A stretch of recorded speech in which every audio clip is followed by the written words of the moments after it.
Monsieur le Président, le Canada continue sur sa lancée et récolte à Copenhague un 3e prix fossile en 2 jours.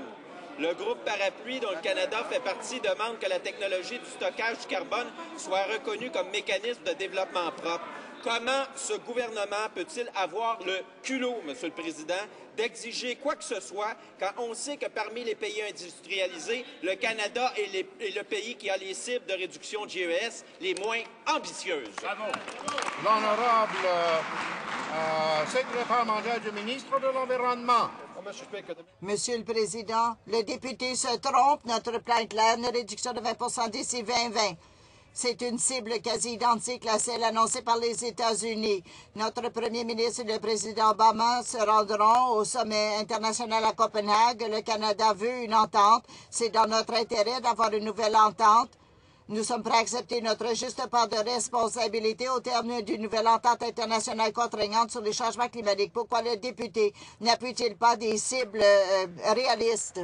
Monsieur le Président, l'attitude pitoyable de ce gouvernement à Copenhague n'est pas surprenante quand on sait que l'ancien chef de cabinet du ministre de l'Environnement est lobbyiste où? Chez Imperial Oil, Monsieur le Président.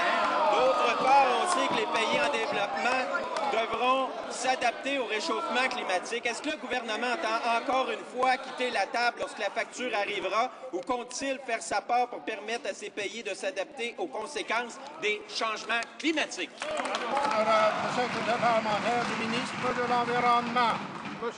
Monsieur le Président, nous allons montrer à quel point le député est coupé de la réalité.